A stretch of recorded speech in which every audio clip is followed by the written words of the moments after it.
안녕하세요. 저는 올해 43세, 마음만은 여전히 교복 입은 중딩이고 싶은 여자입니다. 아직 화가 다 가라앉지 않았지만 씩씩거리면서도 자주 듣는 유튜브 채널에 공유해보려고 자리에 앉아 급하게 글을 써봅니다. 글재주는 없지만 재미있게 읽어주셨으면 좋겠어요. 저는 저의 학창시절에 미련이 많아요. 그 시절에 순수한 친구들이나 풋풋한 학생의 나름 평온하고 잔잔했던 지난 일상들이 그리워서 뭐 이런 청순 가련한 이유 때문은 절대 아니고요. 단지 잘 지내보지 못한 것에 대한 아쉬움과 슬픔이 여전히 남아있기 때문입니다. 저는 중학교를 다닐 때만 해도 정말 웃음이 많고 늘 밝은 아이였어요. 친구들 앞에 나서는 걸 좋아해서 회장 선거도 줄곧 나가 회장 혹은 부회장이 되었었고, 중학교 때 특별활동 모임으로 사진 동아리에 들어서는 여기저기 지하철 타고 서울 곳곳 누비면서 친구들과 사진 찍으러 다니는 것도 참 좋아라 했죠. 밝은 성격 덕분에 활발한 활동에 어려움이 전혀 없었었고, 그 덕에 보다 친구들을 두루두루 사귈 수도 있었습니다. 고등학교 들어가기 전 입시 공부를 한다고 1년간 다녔던 학원에서는 한두 살 많은 언니들하고도 오다 가다 친해지며 나이를 따지지 않고 그 시절 참 많은 사람들을 만나 관계를 맺고 살았습니다.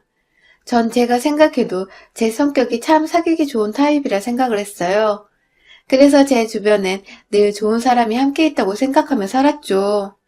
절대로 과시하거나 친구들 틈에서 대장이 되고 나서려 하지도 않았습니다.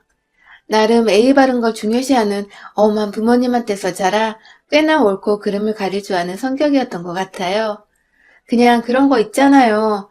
아닌 건 아니라는 걸 잘 아는 성격 말입니다. 그렇게 남한테 피해 안 주고 기분 나쁘게 안 하려고 노력도 하며 학교랑 사이에 잘 적응하며 살고 있었던 제가 고등학교에 진학을 하면서부터 180도 다른 삶을 살게 되었습니다. 완전히 다른 학생의 학교 생활이라고 해도 무방할 정도로 그간 살아왔던 것과는 다른 경험들을 하며 살았어요. 바로 제가 따돌림을 당하게 되면서부터였어요. 시작은 정말 어처구니가 없었습니다. 저희 반에 소위 학교 짱이라 불리우는 여자애들이 여럿 있었는데 그 무리 애들의 눈에 제가 그냥 이유 없이 보였던 것입니다. 뭔가 고등학생이라고 하니 다 새로울 것만 같고 더 열심히 학교 생활을 해야 할 것만 같아서 긴장이 되던 찰나에 학교 수업이 모두 끝난 후 가방을 챙겨 집에 가려 하는데 한 여자애가 저를 부르더라고요. 처음엔 머리끈을 어디서 샀냐 물어보고 다음엔 차고 있던 10,000원짜리 OST 시계가 비싸 보인다며 어디서 산 거냐 묻더니 이내 너 돈이 좀 많냐며 노골적으로 제게 돈을 빌려달라는 소리를 했어요. 당연히 저는 거절을 했고요. 하지만 그게 저의 실수라면 실수였습니다. 주란 대로 돈을 주지 않으니 전 완전히 애들한테 찍혀버렸고 그때부터 전 선생님들의 눈을 피해서 늘 이 무리의 아이들에게 따돌림과 정신적 학대를 지속적으로 받게 되었어요. 반 학급 애들이 모두 보는 앞에서 제가 재수가 없다며 큰 목소리를 내며 따돌려 보겠다는 의사를 내비쳤고 그 바람에 저와 조금씩 친해져 가던 친구들조차 저에게 한순간에 등을 돌려버렸죠. 저 때문에 그 날라리 애들한테 밉보이고 싶지 않았던 것입니다. 하지만 어리고 마찬가지로 철이 없었던 저는 그리 친한 친구들이 아니었음에도 절 모른 척하고 도와주지 않은 주변의 학급 친구들이 더 미웠어요. 절 괴롭히는 날라리 애들은 미움을 진작에 넘어 증오하는 마음까지 가졌고요. 3년 내내 같은 상황이 지속되었습니다. 하필 날라리 애들 중 한 명과 계속해서 3년 내내 같은 반이 되어버린 바람에 전 한마디로 너무도 재수없게 3년 내내 학급 친구들에게서 철저하게 외면당하고 또 친해져서는 안 되는 아이가 되어버렸죠. TV에 나오는 친구들 괴롭히는 배우들을 보면 전 그게 아무리 웃긴 시트콤이라고 할지라도 단 한순간도 웃을 수가 없었어요. 제 성격은 고등학교 때 괴롭힘을 당하던 그때부터 완전히 소심하고 남 눈치만 보는 아이로 변해버렸고 대화를 나누고 웃고 떠들 수 있는 고등학교 친구를 사귀기는커녕 3년 내내 학교에서 말 한번 제대로 붙여본 친구가 하나 없었답니다. 저 참 외롭고 불쌍한 아이였어요. 다행히도 초중학교에서 그리고 학원에서 사귀었던 언니들 그리고 친구들과는 꾸준히 연락을 하면서 지금까지 인연을 이어오고 있지만 그 친구들조차 지금까지 저에게 하는 말은 고등학교에 진학한 후에 제 모습은 정말 충격적이었다고 하더라고요. 말수가 반의 반으로 줄어들어 버리고 늘 당당히 웃으며 어깨 피고 다니던 애가 고개를 푹 숙인 채 죄인처럼 다니는 꼴이 가슴 아파 죽는 줄 알았대요. 하필 혼자 멀찌감치 떨어진 고등학교로 배정받아 버린 바람에 아는 중학교 친구가 별로 없었고 있다 하더라도 그 친구들은 모두 다른 고등학교 동창들처럼 절 모른 척하고 멀리하기 바빴기 때문에 필요가 없었습니다. 공부를 딱 보통 정도만 하던 전 고등학교 2학년 때까지 학교 생활에 적응을 못해서 내신이 완전 꽝이었어요. 친구 관계가 그 모양인데 공부에 어떻게 집중을 할 수 있었겠어요. 그러다 저와 3년 내내 같은 반이었다는 그 날라리 무리 중 한 여자애가 고3이 되기 직전 제 뒤통수에다 대고 그러더라고요. 쟨 저렇게 살다 대학도 못 가고 친구 하나 없이 살다가 쓸쓸히 독거노인으로 죽을 팔자일 거야. 라고 말이죠. 독거노인이라니. 막 고등학교 2학년을 마친 18살 꼬맹이인 저에게 너무나도 가혹하고 괴로웠던 말이었어요. 내가 진짜로 이렇게 고3 때까지 친구 관계 때문에 공부도 무엇도 다 손 놓고 우울한 채 살다가는 진짜 저 여자 말대로 답도 없는 인생을 살 수도 있겠다는 생각이 드니 아찔하기도 했고요. 그래서 그때부터 정말 미친 듯 공부를 했습니다. 방법을 몰라 죽기 살기로 암기하고 문제집을 풀면서 내신은 이미 포기했다 생각하며 1년 내내 수능 공부에 미쳐 살았고 다른 고3 애들 하는 거 2배로 따라잡아서 결국 좋은 대학도 갔고 좋은 회사도 들어갔다가 같은 직종에서 일하던 남편을 만나게 되어 결혼도 했고 자식도 낳고 지금은 온전히 걱정 없는 주부로 살고 있습니다. 어떻게 보면 절 가장 힘들게 한 아이 하나 때문에 공부를 시작하게 된 것이었고 결국 제 인생이 최악으로 치닫는 걸 면할 수 있었던 것이었죠. 참 아이러니하죠. 고등학교 3학년 동안의 아픔 때문에 대학을 갔다고 해서 제가 바로 예전처럼 밝게 변하고 활발해지진 못했지만 서서히 시간을 두면서 제 스스로에게 변화를 주고자 수많은 노력을 했고 울기도 많이 울고 정신과 상담도 몇 번 받으면서 정말 극한의 시간을 견디고 거쳐 본래의 제 모습 언저리까지는 돌아온 것 같습니다. 한동안 정말 걱정거리라고 할 것이 없이 지냈어요. 애 키우는 것도 그닥 힘들지 않았고 남편도 늘 한결같은 마음으로 저를 대해주며 가정에 딱히 불화라고 할 것이 없었어요. 시부모님께서도 참 반듯한 분이셔서 늘 저를 남의 집 귀한 딸이라며 아껴 보살펴 주시려 하셨고 저보다 한 살 많은 도련님께서는 언제나 자기한테는 가장 소중한 형의 아내니 저도 가장 소중한 사람이라는 말을 자주 해주셨어요. 참 다정한 표현을 서슴없이 해주는 시댁 식구들 덕분에 저 스스로도 참 제가 시집은 기똥차게 자랐다는 생각을 매번 하곤 했습니다. 그런데요, 도련님께서 중간에 이혼을 한 번 하셨어요. 결혼한 지 2년도 채 안 돼요. 초고속으로 결혼과 동시에 헤어지신 거예요. 많이 속상해 하셨고 가족들 앞에서 티를 안 내려고 입도 꾹 다무셨어요. 왜 이혼을 했는지는 남의 집 가정산이 더 캐묻진 않았지만 대충 어머님 하시는 말씀으로는 성격 차이와 더불어 동서가 도련님 카드를 그렇게 긁어대다 하다 자기 친정의 다달이 100만 원 용돈을 도련님 몰래 드렸다고 하더군요. 무턱대고 돈 관리를 동서한테 맡긴 도련님은 상의 없이 자기 월급의 몇 분의 1에 해당하는 비교적 큰 돈이 처갓집으로 말도 없이 이유도 없이 들어간 것을 알고는 뒤늦게야 노발대발했고 끝까지 사과할 기미조차 없이 당당하던 동서한테 정떨어져 이혼 소송을 걸었대요. 그렇게 한동안 이혼 소송으로 도련님은 고생을 했고 소송 후 드디어 자유를 되찾았다 생각하신 건지 비교적 평온해 보이셨어요. 그럼에도 마음 한켠엔 잘 사는 형네 가족들과 비교를 하시는 건지 예전보다 말도 없어지셨고 가족 행사에도 잘 참석을 안 하셨어요. 언제든지 도련님이 좋은 사람을 만나면 좋겠다는 희망을 늘 품고 살았어요. 제가 소개를 해주고도 싶지만 괜히 혼자이고 싶어하는 사람한테 부담을 주는 건 아닐까 싶어서 쉽사리 연애하란 말도 먼저 건네지 않았어요.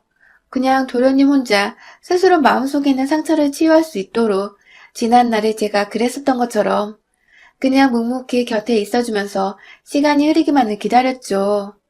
그러던 중 올 중순에 도련님께서 너무나도 반가운 소식을 가져왔어요. 여자친구가 생겼다고 하시더군요.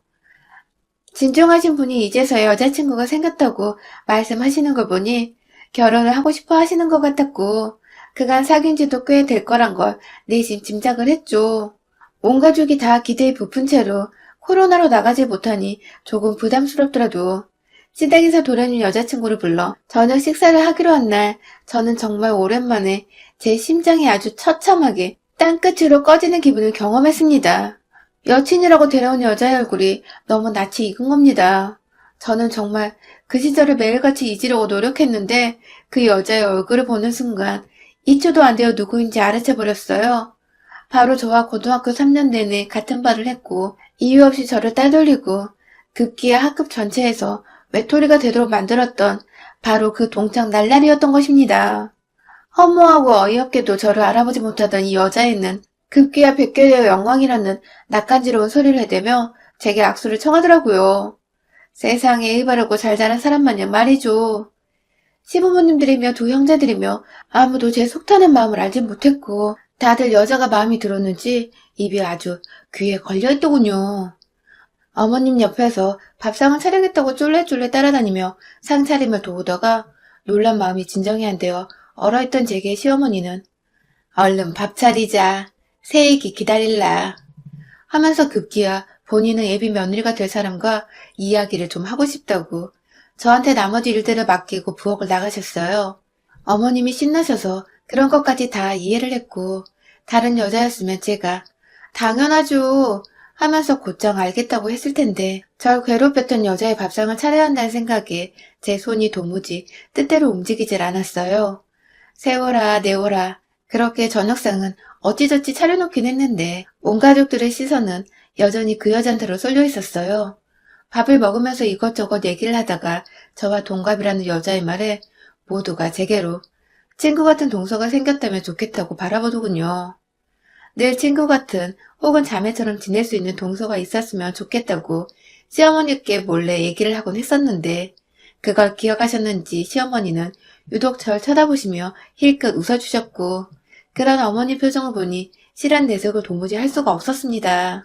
들어보니 이 친구는 자식만 없을 뿐 전 남편과 5년 정도 살다가 이혼을 한 번 한 경력도 있더라고요. 하지만 이혼이 흠도 아니고 저희 도련님도 이혼남이었고 같이 새 출발하는 커플이어서 그런지 저희 시부모님은 아주 쿨하게 여자를 환영하셨어요. 옆에서 같이 웃어 보이고 함께 떠들고 좋은 척이란 척은 정말 다 하며 겨우 식사를 마쳤어요. 그리고 나서 과일을 함께 먹는 시간, 이 여자애가 과일은 본인이 깎아오겠다며 혼자 일어나 부엌으로 들어가더라고요. 그 바람에 시어머니가 손님인데 그러지 말라고 막 일어나려 하셨고 옆에서 어른이 도와주려 하시니 제가 막 그냥 보고만 있을 수가 없었어요.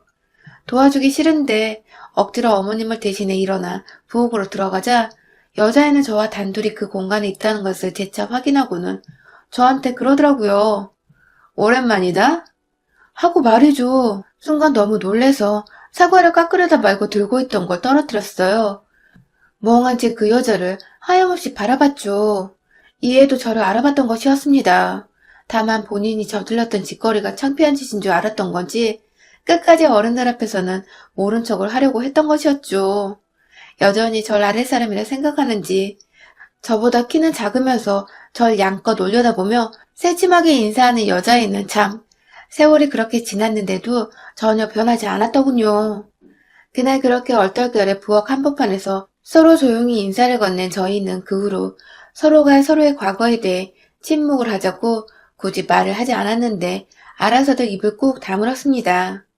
저는 따돌림을 당했다는 수치심을 이겨낼 수 없었고 그 친구는 본인이 학생을 따돌린 가해자였던 사실을 굳이 예비 시부모한테 드러내고 싶지 않아 했기 때문이었죠.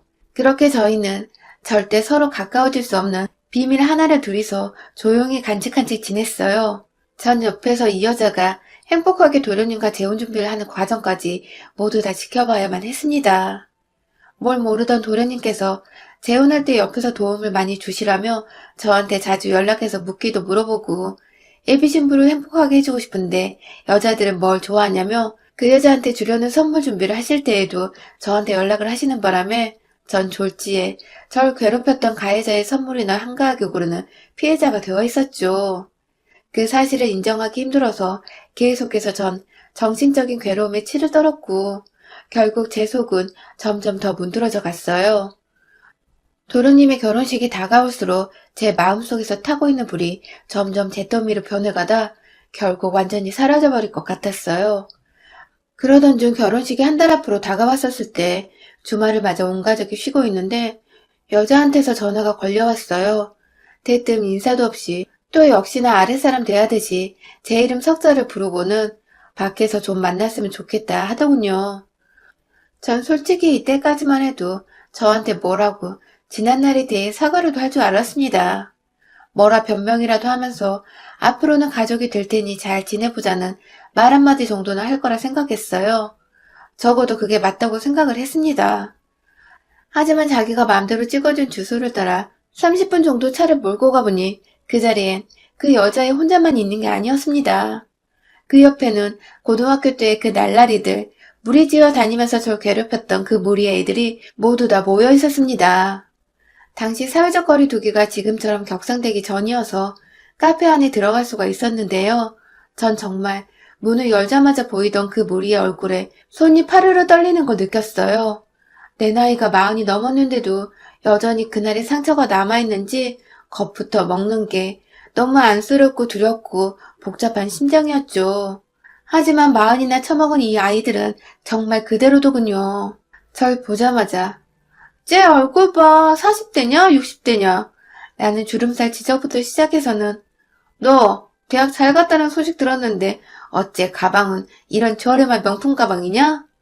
면서 남편이 제 선물로 사준 200만 원짜리 가방을 가지고 저렴한 명품 가방이라고 절 뜯어내리려 하더라고요. 이 애들 중에서 저 혼자 유일하게 인서울 4년대 대학을 들어갔는데 그게 그렇게 안 입고 왔는지 절 보자마자 역시 넌 학창시절이나 지금이나 변한 게 없어. 따위의 말을 해대면서 본인들의 처지를 위안 삼으려 했습니다. 예비동서를 만나서 어째 과거를 청산하고 이제라도 용서에 잘 살게 되나 싶은 막연한 안도감도 품고 왔는데 그런 생각들은 다 쓸모가 없었던 것이에요. 이제 보니 이 여자애는 어릴 때 그때 그 시절처럼 친구들을 불러서 제 기를 팍팍 죽이면서 윗사람으로 군림을 하고 싶었고 그래서 시댁에서도 형님이고 뭐고 눈치 안 보고 편히 살려고 했던 것 같습니다. 전 40이 되어도 이 일을 데자뷰처럼 또 당하고 있는 것에 속에서 서름이 북받쳤지만 어떻게든 지금의 저는 그 애들보다 더 나은 어른이란 걸 보여주고 싶어서 화를 내지 않고 꾹꾹 눌러 담았어요. 그리고는 오히려 여유있게 맞받아쳤죠. 그러게 겨우 200만 원짜리를 우리 남편은 나 좋다고 그렇게 시즌마다 사다 주네? 너네 남편들은 어때? 잘 사줘? 라고 물었어요. 그러자 정확히 그중 절반의 애들 표정이 썩어 들어갔죠. 아니 이제 보니 그중 절반이 이혼을 했더라고요. 성질머리 더러운 거 학창시절이나 어른이 된 지금이나 못 고친 거지 5명 중에 정확히 애비 동서 포함 3명이 이혼을 했고 나머지 둘은 어찌저찌 사는 것 같은데 꼴을 보니 영락없는 아줌마인 게 그냥 딱 봐도 고생하며 살았다 싶더라고요. 적어도 제 눈에서 그렇게 피눈물을 나게 했었으면 제 아무리 오랜만에 만났더라도 늘 미안했다고 꼭 사과를 하고 싶었다는 인사말 정도는 해줄 거라 생각했는데 더 처절하게 못되고 철없었던 다 큰 이 날라리들을 마주해보니 전 평생 애들로부터 먹는 사과 한 조각도 못 받아먹겠다 싶었습니다. 그때 애비동서 그러니까 3년 내내 가장 심하게 제 옆에서 절 괴롭혔던 여자애가 내심 제 말에 꼭지가 틀렸는지 남편 얘기는 거두절미하고는 지난 고등학교 시절 때 일을 말하더라고요. 야, 우린 그래도 고등학교 추억으로 즐겁게 먹고 살고 있었지. 근데 넌 뭐, 그때 그렇게 찐따처럼 살았어서 공유할 추억도 없었을 텐데. 우울증 안 걸리고 잘 살고 있는 게 너무 기특하네. 라고 말이죠. 우울증? 기특해? 지들이 뭔데 내가 우울증에 걸릴 거라 생각을 했고, 지들이 뭔데 잘 살고 있는 나를 보며 기특하다고 말을 하는 건지. 순간 속에서 지난날 쌓였던 천불들이 막 들끓어오르기 시작했습니다. 나를 향해 20년 가까운 세월이 흘렀는데도 비웃고 있는 이 머저리 같은 인간들 앞에서 다시 놀림거리가 되고만 있을 수가 없었습니다. 그래서 정말 순간적으로 제 앞에 놓여져 있던 아메리카노 한 잔을 애비동서가 될 거란 여자의 얼굴에다 부었어요. 아직 김이 나고 있던 커피가 모자 달린 패딩을 입고 있던 이 여자의 몸 안으로까지 쫙 퍼져가는데 눈으로 보일 정도였죠. 옆에서 인연이 미친 거냐고 너 우리가 누군 줄 아냐며 아직도 일진놀이를 하겠다는 듯이 나이를 처먹고도 유치 짬뽕의 말이나 뱉는 바로 옆에 있던 곱슬머리 여자의 머리털을 제 손깍지 안에 꽉 쥐어잡고는 커피에 젖은 옷을 벗느라 정신이 없던 예비동수의 몸뚱이 위로 내동댕이를 쳤어요. 둘이서 얼굴 맞대고 박치기를 했다가 의자 뒤로 나자빠지면서 뒤에 있던 책장 모서리에 이마를 부딪히고 어깨를 찌고 아주 난리가 났습니다. 나머지 3명은 솔직히 이 두 여자애들 옆에서 따까리 짓을 하던 애들이었어요. 그래서인지 순간적으로 제 쾌락에 겁부터 먹은 눈빛을 지으며 딴에는 여전히 쎄 보이고 싶다는 듯이 욕을 섞은 말로 너 조심해라 미친년 등의 경고성 말만 내뱉더군요. 참, 이런 어린 양들을 봤나 싶었습니다. 귀여운 욕으로 재주를 부리는 조랑마 같기도 했고 인생을 그리 살았는데도 여전히 학교 다닐 적에 그 추잡하고 철없는 짓들을 못 벗은 꼴이 솔직히 너무 딱하고 불쌍했어요. 뭘 봐? 뭘 또 구경만 하고 있어. 이 따까리 찌질이들아. 하면서 저하고 가장 가까이 붙어있던 여자애부터 하나씩 손보자는 생각으로 외투까지 벗어던지고는 난투극을 벌이려고 했고 제 손안에는 이미 두 여자의 머리카락이 잡혀 있었어요. 한 애는 머리카락이 어찌나 길던지 그 바람에 그 꽁토를 잡고 질질 끌다 보니 그 애는 완전히 뒷덜미가 잡힌 듯이 뒤로 끌려다녔죠. 그 사이 나머지 한 애는 이미 지가방 싸들고 카페에서 도망쳐 주랭락을 쳤고요. 고등학교 추억으로 먹고 산다더니 아주 좋은 우정 납치셨더라고요.